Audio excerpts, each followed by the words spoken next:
Hello and welcome dear students to Edugrid science. Particular इस chapter के अंदर chapter number 3 के न्यूमेरिकल्स टेक्सचुअल लेकर आया हूं मैं।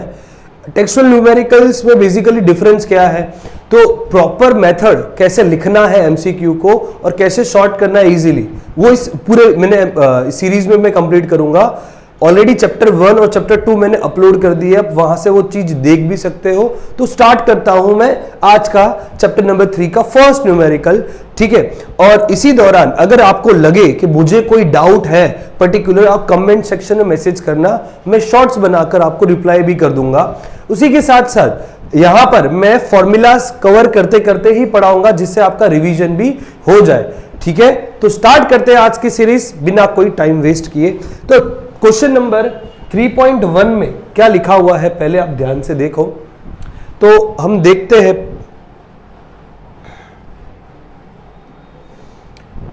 a storage battery of a car has a EMF of 12 volt. If the internal resistance of the battery is 0.4, what is the maximum current that can be drawn from the battery? तो बोल क्या रहा है, एक battery car की है जिसका EMF 12 volt है और इंटरनल रेजिस्टेंस स्मॉल r 0.4 ओम दिया हुआ है, और आपको बोला हुआ है कि मैक्सिमम करंट कितना ड्रॉन होगा बैटरी से। तो इसी के लिए एक फॉर्मूला है, तो फॉर्मूला जो अपना है वो ये है कि सर EMF जो होगा that is terminal voltage plus internal resistance. But condition है जब भी मैक्सिमम करंट की बात करें तो इंटरनल रेजिस्टेंस को आप जीरो कर दो, तो EMF जो हो जाएगा वो V के बराबर हो जाएगा, ठीक है कि नहीं। ओके, और V में जानता हूं वो क्या हो गया,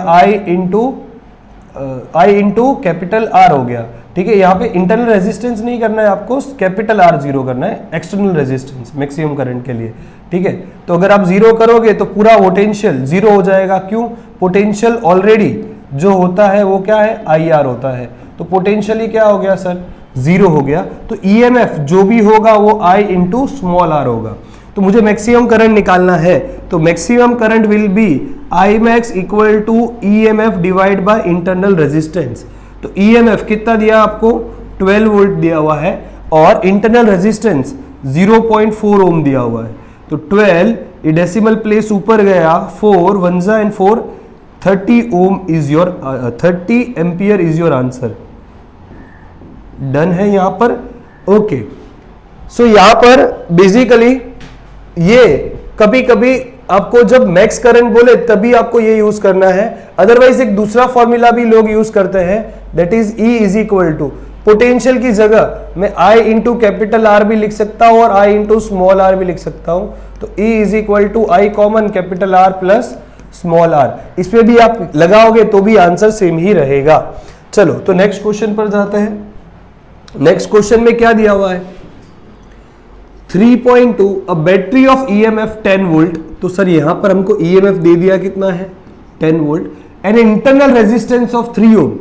इंटरनल रेजिस्टेंस हमको दे दिया है कितना, 3 ohm, is connected to a resistor if the current in a circuit इज 0.5 एम्पियर के पास 0.5 एम्पियर करंट जा रहा है। What is the resistance of the resistor, मतलब कैपिटल R क्या होगा, and what is the terminal voltage of the battery when the circuit is closed, V कितना होगा। तो हमने अभी रिलेशन देखा था फॉर्मूला में, E is equal to terminal voltage plus I into small r था। तो यहां पर टर्मिनल वोल्टेज कितना हो जाएगा, EMF में से I into small r sir minus कर दो। EMF कितना दिया है आपको, 10 वोल्ट दिया हुआ है, करंट आपको कितना दिया हुआ है 0.5 इंटू ओके, और आपको इंटरनल रेजिस्टेंस कितना दे दिया है, 3 ओम दे दिया है। तो यहां पर सर मैं मल्टीप्लाई करूं तो ये कितना आ गया 1.5, ठीक है, और ये कितना हो जाएगा सीधा सीधा 8.5 वोल्ट, ये उसका हो गया टर्मिनल वोल्टेज। ओके, अभी मुझे क्या पूछा है, एक्सटर्नल रेजिस्टेंस कितना होगा। तो एक्सटर्नल रेजिस्टेंस के लिए सिंपल है, आपने जो V निकाला तो V is equal to I into capital R होता है टर्मिनल वोल्टेज के लिए, ठीक है। अगर आपको ये कंफ्यूजन होती हो तो कोई बात नहीं, आप पूरा फॉर्मूला भी लगा सकते हो, I capital R plus small r, अभी हमने पढ़ा था थोड़ी देर पहले, तो E is equal to I R plus I into small r. ठीक है, मुझे तो रेजिस्टेंस ढूंढना है सर, मुझे और कोई तकलीफ है नहीं। ठीक है कि नहीं, तो आप निकाल सकते हो अपने तरीके से भी। ठीक है, तो सर यहाँ पर आ गया EMF डिवाइड बाय करंट, और ये हो गया capital R plus small r। EMF कितना दिया आपको, 10 वोल्ट दिया हुआ है, और जबकि करंट अपने को दिया हुआ है 0.5 capital R plus small r। इसको करें अपने तो ये 100 डिवाइड बाई 5 हो जाएगा, 5 1 जा 5, 5 2 जा 20 हो गया, is equal to capital R plus small r। तो ये कितना हो गया 20 कैपिटल R, स्मॉल r की वैल्यू कितनी दी हुई है 3, ये इधर चला जाएगा, that is capital R 20 minus 3 that is 17 ohm. 3 question, okay, यहाँ पर क्या दिया हुआ है, at a room temperature of 27 degree Celsius the resistance of a heating element is 100 ओम। तो ये वाला जो क्वेश्चन है ये रेजिस्टेंस की हीटिंग रिलेशन वाला है, that is R T is equal to R not 1 plus alpha delta T वाला रिलेशन वाला फॉर्मूला है ये। ओके, तो इसमें कैसे है तो देख लो। तो हमको कुछ नहीं, पहले मैं लिख देता हूं गिवन डेटा। गिवन डेटा क्या है अपना वो देख लेते हैं अपने। तो सर गिवन डेटा में ऐसा दिया हुआ है, टेम्परेचर इनिशियली 27 डिग्री सेल्सियस है और रेजिस्टेंस मेरा 100 ओम है।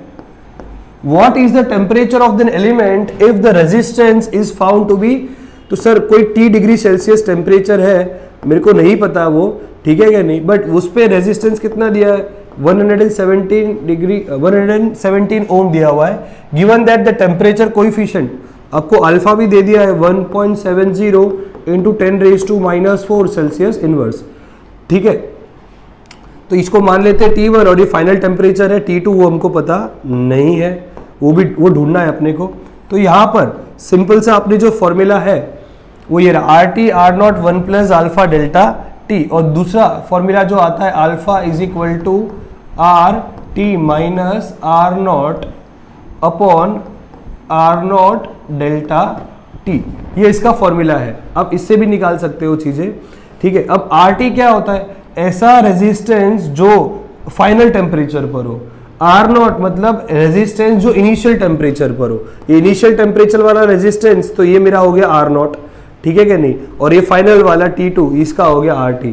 अब इनकी वैल्यू मैं पुट कर देता हूं, तो alpha is equal to RT का वैल्यू कितना दिया हुआ है मुझको 117 ओम माइनस, मैं यहाँ पे देखूं ओके, और दूसरा R0 कितना दे दिया आपने को 100 upon 100 into change in temperature. Change in temperature देखूंगा तो ये मुझे पता नहीं है, तो मान लेते T डिग्री सेल्सियस, तो T माइनस 27 डिग्री सेल्सियस। तो यहाँ पर मुझे जो ढूंढना है उसको ऊपर ले जाते हैं, तो T minus 27 is equal to, subtract करोगे तो यहाँ 17 आ गया, यहाँ पर 100 है, और यहाँ पर अल्फा की value that is 17 upon 100 into alpha is 1.7 into 10⁻⁻⁴। इसको शॉर्ट आउट करते हैं अपने यहाँ से, तो आप देखोगे जो डेसिमल हटा दिया तो सर ऊपर 10 लग गया, ये 17 और ये 17 कट हो गया। अब पूरा जो है वो वैल्यू इसी तरीके से आने वाली है, ये ऊपर जाएगा तो 10⁻T माइनस 27 10⁻1, और ये ऊपर गया तो 10⁻5 हो गया, डिवाइडेड बाय 100 है, तो T माइनस 27, ये दो ऊपर और जाएंगे तो यहाँ पे 1000 बच जाएगा, तो T is equal to 1000 plus 27, तो कितना आ गया सर 1027 डिग्री सेल्सियस। ये फाइनल टेम्परेचर होगा, तब जाकर रेजिस्टेंस कितना पहुंचेगा 117। क्वेश्चन में क्या बोला हुआ है, अ नेग्लिजिबल स्मॉल करंट, के सर बहुत ही छोटा करंट पास हो रहा है वायर से, जिसकी लेंथ कितनी दी हुई है अपने को गिवन डेटा में। तो गिवन डेटा में हमको लेंथ दे दी है sir 15 metre, and uniform cross section area is 6 into 10⁻⁻⁷, and the resistance is measure to be, जो रेजिस्टेंस मेजर हुआ है वो कितना हुआ है 5 ओम हुआ है। What is the resistivity of the material at a temperature of an experiment, rho कितना होगा वो आपको ढूंढना है। So the relationship between, formula वापस से, जो फॉर्मूला यहाँ पे यूज होगा वो फॉर्मूला ये है, फॉर्मूला क्या है अपना यहाँ पर, तो sir R is equal to rho L upon A, ठीक है, rho resistivity, L length, A area और ये रेजिस्टेंस। मुझे ढूंढना क्या है, रेजिस्टिविटी। तो सब्जेक्ट बनाया जाए तो आ जाएगा सर आर ए, ठीक है, एच यू गायब कर दो और ये एल मेरा नाम है, ठीक है, ओके। रेजिस्टिविटी, रेजिस्टेंस यहां पर आया 5 ओम, एरिया 6 × 10⁻⁻⁷ और जो मेरी लेंथ है वो कितनी हो गई 15 मीटर। 5 1 जा 5, 5 3 जा 15, 3 1 जा 3, 3 2 जा 6। तो रेजिस्टिविटी आ गया 2 × 10⁻⁷ ओम इंटू मीटर।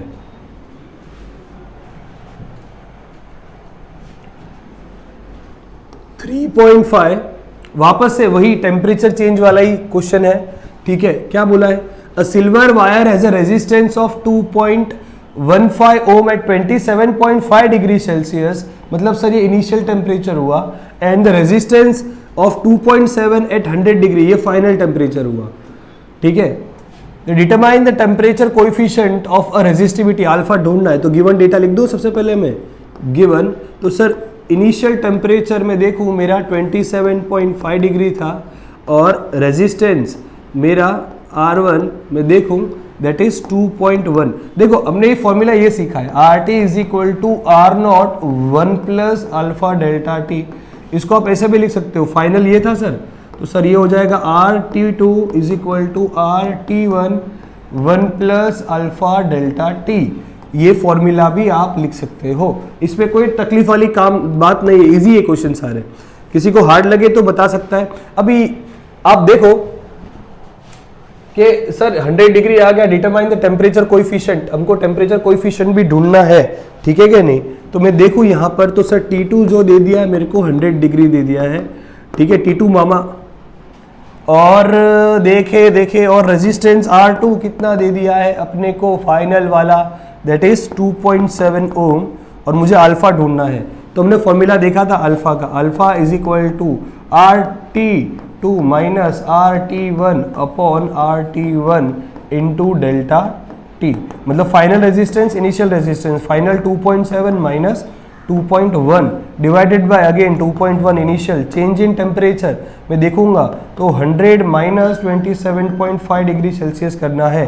तो यहाँ पे आप सब्ट्रैक्ट करोगे तो कितना आ गया आपका आंसर 0.6 और ये आ गया 2.1, ओके। और यहाँ पर मैं देखूं 100 माइनस करोगे आप तो आपने पॉइंट दे दिया 2 दे दिया, दैट इज इन 72.5 हो जाएगा, सिंपल सा ये। इसको मुझे डिवाइड करना है, इसको आप डिवाइड करोगे तो इसका जो अल्फा का आंसर अपना जो सेट होगा वो देख लेते हैं अपने ऑलमोस्ट फॉर्म में। तो यहाँ पर मैं देखूँ 6 और ये 21 यहाँ पे रह जाएगा, यहाँ पे आएगा 72.5, ओके। 6 1 जा 3 2 जा 6, 3 7 जा 21।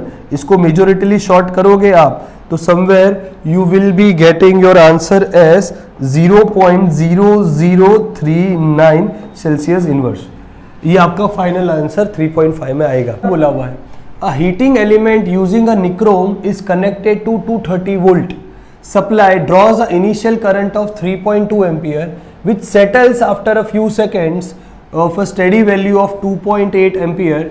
What is the steady temperature of an heating element if the room temperature is 27 degrees Celsius? The temperature coefficient of a resistance of a nichrome average over the temperature range involved, where alpha is 1.70 into 10⁻⁻⁴. अब देखो यहां पर किया क्या है, resistance को direct नहीं दिया है, ओम्स लॉ की मदद से रेजिस्टेंस पहले निकालना है। आप निकाल लोगे उसके बाद वर्कआउट करना है। कैसे, V is equal to IR से आप निकाल सकते हो, फॉर्मूला जो इंक्लूड होगा इसके अंदर। कैसे देखो, तो हीटिंग एलिमेंट था निक्रोम वायर का जिसका पोटेंशियल 230 वोल्ट है। तो गिवन डेटा में देखूं मैं तो पोटेंशियल V1 जो दे दिया, कितना दिया, पोटेंशियल दे दिया 230 volt supply, drawing an initial current, initial current कितना आ गया 3.2। तो सर इनिशियल रेजिस्टेंस भी मिलेगा R0, that is V is equal to IR, that is V1 upon I1, that is 230 divided by 3.2. Similarly फिर क्या हुआ, okay, which settles after a few seconds a steady value of 2.8 ampere. तो वापस से potential बदल नहीं रहा है बट करंट सेटल हो गया कितना 2.8 एम्पियर पर, ठीक है क्या नहीं। ओके, तो रेजिस्टेंस R2 मिल जाएगा मुझे। R2 कितना होगा, that is V again upon I2, that is equal to 230 divided by 2.8 ampere. steady okay, what is the steady temperature of an heating element if the room temperature is 27 degree Celsius. Okay, तो यही steady temperature है, ठीक है कि नहीं, लिखा है V settles after a few seconds at steady value, तो यही स्टेडी केस है पूरा। तो स्टेडी केस के अंदर आपको स्टेडी टेम्परेचर T2 ढूंढना है, बल्कि T1 आपको दे दिया कितना है, 27 डिग्री सेल्सियस दे दिया हुआ है, ठीक है कि नहीं। तो सबसे पहले हम R2 और R1 की वैल्यू निकालेंगे कि वो आएगी 77, इसकी जो वैल्यू आएगी वो आएगी 71.87 ओम, और इसकी जो वैल्यू आएगी डिवाइड करने पे दैट इज 82.14 ओम, ठीक है। और टेम्परेचर अब आ गया, तो अल्फा ढूंढना है, तो alpha will be equal to formula जो अपना है that is RT minus R0 upon R0 okay delta T। RT का वैल्यू कितना दिया हुआ है आपको, मतलब final temperature, final resistance that is 82.14, initial temperature कितना आ गया 71.87 डिवाइडेड बाय इनिशियल अगेन 71.87, और चेंज इन टेम्परेचर में देखूं तो चेंज इन टेम्परेचर T आपको ढूंढना है माइनस कितना था 27 डिग्री सेल्सियस। तो इसको हम शॉर्ट आउट करते हैं, तो that is T minus 27 degree Celsius, इसको सब्ट्रैक्ट करोगे आप 82.14 minus 71.87 divided by 71.87 into T minus 27 degree Celsius. Okay, तो T माइनस 20, ओके अल्फा का वैल्यू आएगा, सॉरी अल्फा कितना दिया हुआ है, अल्फा ये रहा अल्फा। ओके, तो इसको वर्कआउट करूं मैं तो 82.14 minus 71.87 divided by 71.87 into alpha की वैल्यू इज 1.70 इंटू 10⁻⁻⁴। इसको फटाफट से कैलकुलेट करके मुझे आंसर आप फटाफट बता सको तो बताओ।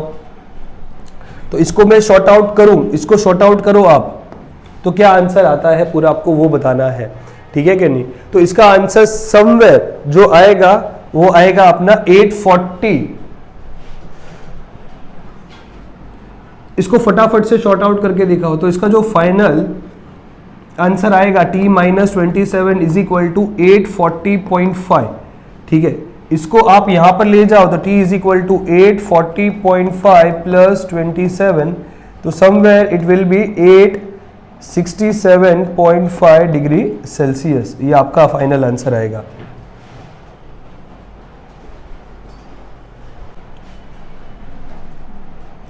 अब ये वाला जो क्वेश्चन है ये किरचॉफ के लॉ के ऊपर डिपेंडेंट है पूरा, ठीक है। तो इसको सॉल्व करते हैं अपने। अभी आप ध्यान से देखना यहां पर, तो सबसे पहला जो चीज यहां पे लगानी है आपको that is Kirchhoff loop law या KCL लॉ, करंट लॉ, इसको प्यार से लूप लॉ भी बोलते हैं। मतलब जहां पर भी जंक्शन दिखेगा वहां पर current entering the junction is positive, current leaving the junction is negative, and the sum of all the current at the junction is 0. The sum of all the current at the junction is 0, यही मेरा loop law है। देखते हैं, तो चलो sir मान लेते हैं कि यहां से I अमाउंट का करंट निकल रहा है, यहां से I अमाउंट का करंट निकल रहा है, यहां पर जाकर ये डिवाइड हुआ, तो यहां पर से डिवाइड हुआ इस तरीके से, I1 यहां गया तो यहां कितना जाएगा, I में से I1 जितना जाएगा, क्योंकि सर टोटल करंट I था उसमें से I1 जितना गया, तो यहां पर कितना जाने वाला है I minus I1।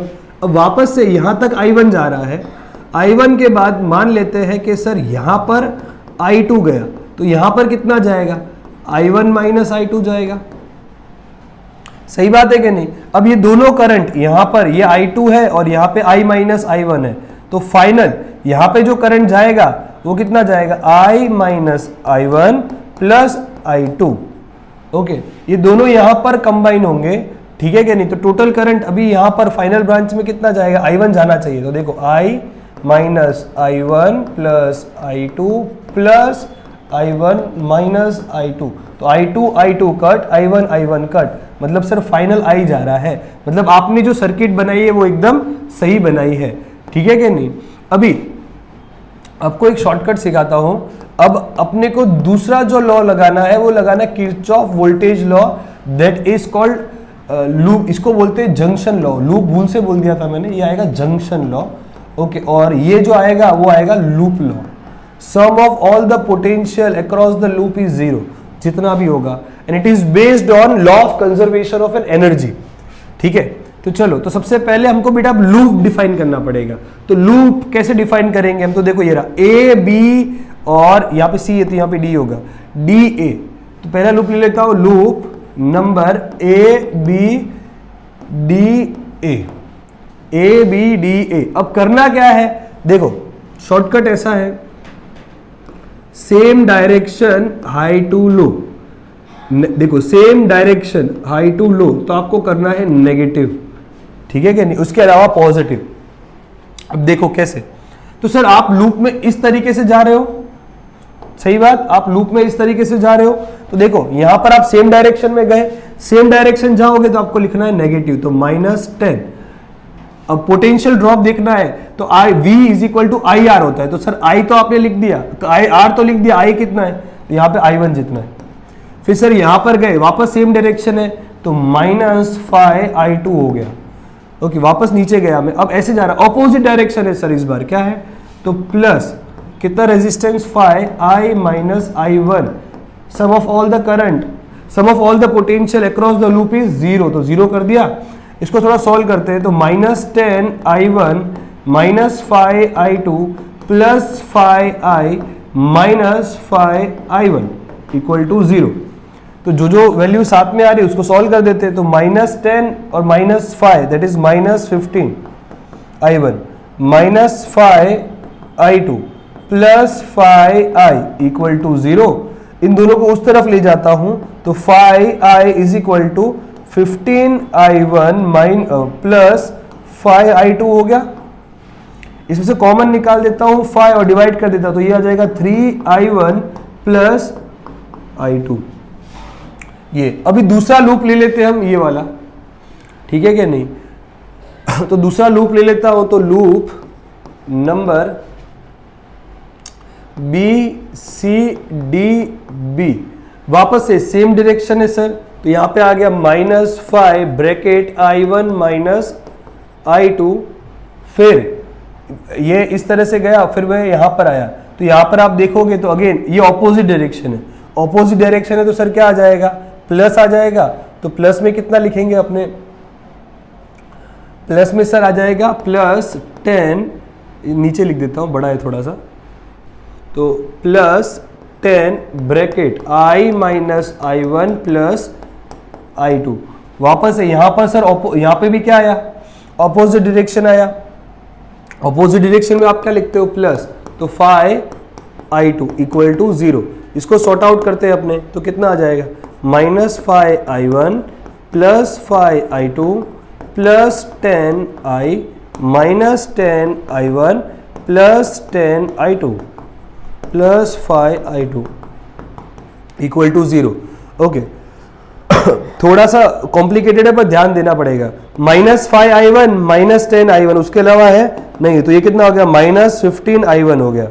Similarly plus 5I2 plus 5I2 plus 10I2, तो कितना हो गया टोटल 20I2। और यहां पर देखो सब फिनिश हो गया या बचा क्या, प्लस 10I इक्वल टू 0। ठीक है, ओके, अब जो कॉमन निकल रहा है वो वैल्यूज हम निकाल लेते हैं।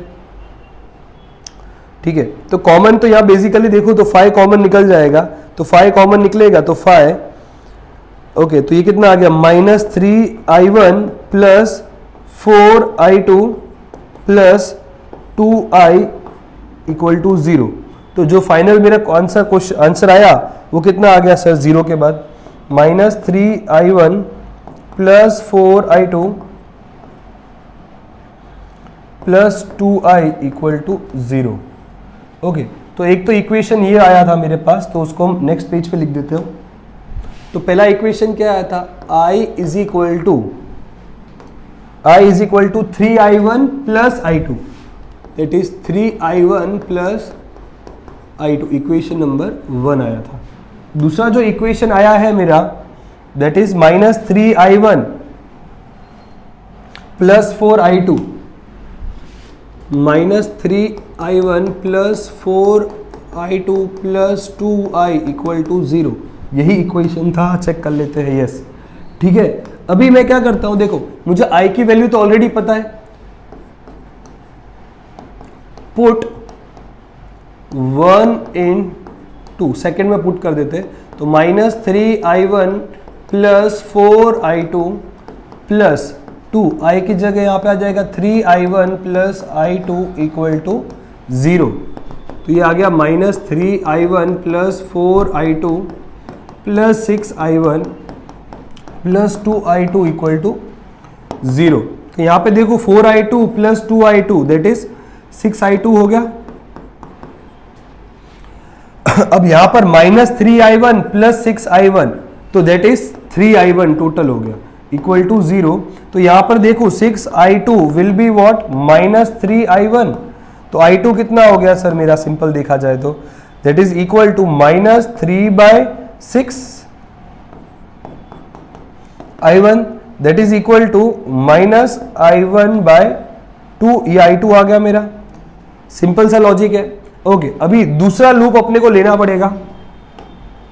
तो दूसरा लूप लेने के लिए मैं ये पोर्शन मिटा देता हूं, आपने लिख लिया होगा अच्छे से।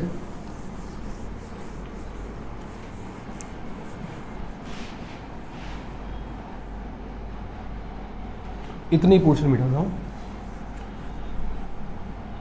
ये वाले क्वेश्चंस रावण मतलब टफ कैटेगरी के हैं, तो अच्छे से ध्यान देना तो हो जाएंगे, वरना आपको दिक्कत देगा।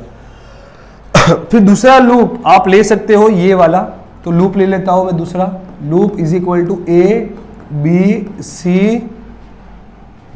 ये EMF E और ये वापस ए।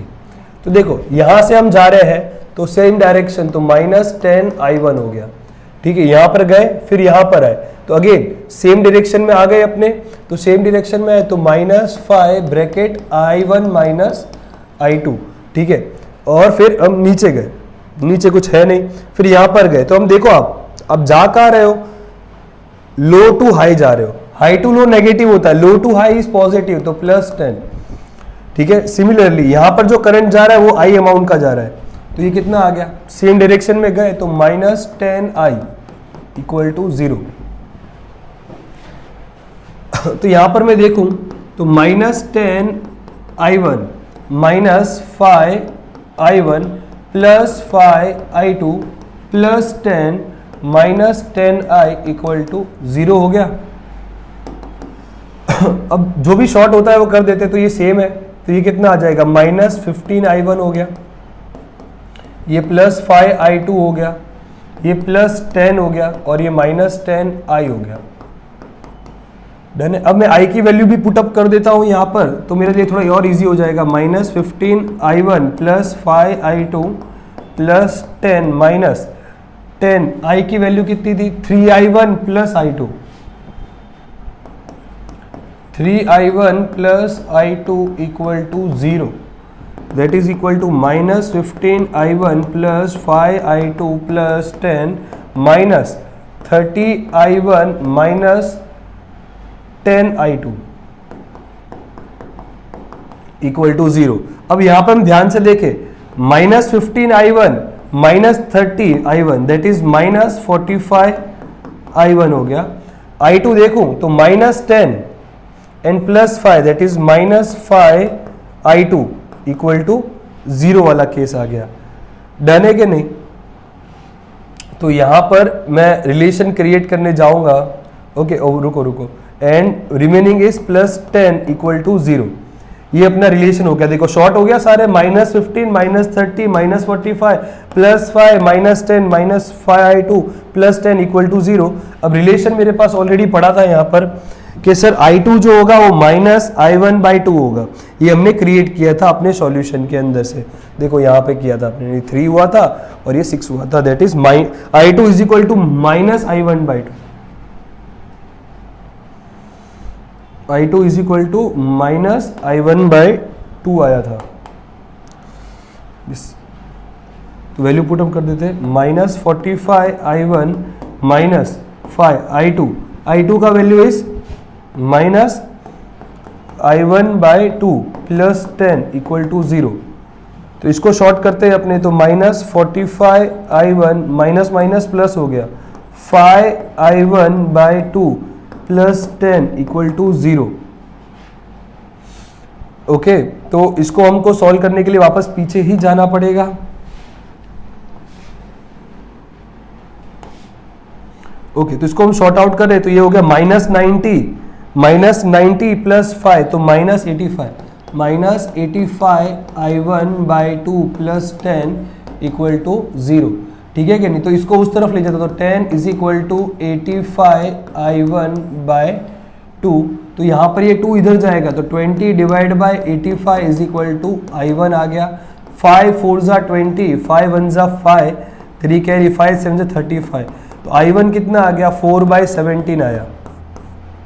तो i2 कितना आ जाएगा -i1/2 आ जाएगा माइनस i1 का value is 4/17 into 2, that is minus divide हो जाएगा 2 2 ज़ा 4, -2/17 इज योर आंसर। i2 मिल गया। ओके, और i1 भी आ गया। ठीक है, तो और कैपिटल I कितना हो जाएगा, कैपिटल I की मैं बात करूं तो वो हो जाएगा i1 प्लस i2 वाला पोर्शन। ये रहा कैपिटल I जो होगा that is equal to capital I, मेरे को ढूंढना है कैपिटल I भी, तो हम ढूंढ सकते हैं कैपिटल I भी, बिकॉज कैपिटल I कितना था मेरे पास 3i1 प्लस i2। ठीक है, capital I that is 3i1 plus i2, done है। तो 3i1 का वैल्यू इज व्हाट 4/17, फिर प्लस i2 कितना दिया हुआ है -2/17। तो यहां पर मैं देखूं 3 4 ज़ा 12, 12 माइनस 2 दैट इज 10/17। ये मेरा फाइनल, यहां से सर जो मेन लिंक में चैनल में जो करंट फ्लो करेगा वो कितना आएगा 10/17। ठीक है क्या नहीं? आपको सारी ब्रांचेस में अब करंट भी निकालना है 1 बाय 1। ठीक है क्या नहीं? अब ए बी ब्रांच में मुझे करंट निकालना है, कौन सा ए बी ब्रांच में, तो कितना होगा, तो वापस से मैं ये चीजें मिटा देता हूं।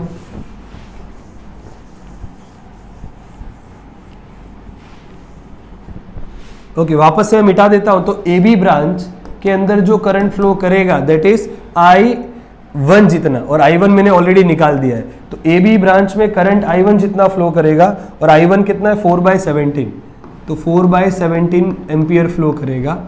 ओके, फिर I2 ब्रांच में मुझे करंट देखना है, तो I2 ब्रांच भी मैंने निकाल चुका हूं, दैट इज BD वाली ब्रांच के अंदर करेगा वो 2/17 करेगा। ठीक है, और I माइनस I1 मतलब AD वाली ब्रांच के अंदर मुझे करंट देखना है, that is I minus I1। ठीक है, तो I की वैल्यू है 10/17 माइनस I1 की जो वैल्यू है वो सिंपल है 4/17, तो यहां पर 6/17 फ्लो करेगा। BC की जो वैल्यू है BC वाली ब्रांच में that is I1 minus I2 करेगा, that is equal to 4/17 minus 2/17, that is again 2/17 आ जाएगा ये ब्रांच के अंदर भी। ठीक है क्या नहीं? और ये वाली ब्रांच में आपको ढूंढना है दैट इज CD ब्रांच में, तो CD is equal to I minus I1 plus I2। ठीक है, तो करंट सर यहाँ पे 10/17 था, यहाँ पर I1 वाली ब्रांच में मैं देखूं तो I1 कितना था 4/17 और ये था 2/17, तो सिमिलरली 8/17 आएगा। ठीक है, तो यहाँ पर ये पूरा क्वेश्चन ऐसे सॉर्ट होता है। ये क्वेश्चन बहुत ही इंपॉर्टेंट है। तो वापस से मैं रिकैप कर रहा हूँ, तो आपको याद क्या रखने का इसके अंदर, मैंने जो आपको शॉर्टकट सिखाया SDHL, same direction high to low, तो आपका आंसर आ जाएगा। ठीक है, मतलब सेम डायरेक्शन में रेजिस्टेंस के जाओ तो आपको नेगेटिव लिखना है, और हाई से लो जाओ तो भी आपको नेगेटिव लिखना है, इसके अलावा इस पे कुछ नहीं है। और अभी का लास्ट क्वेश्चन,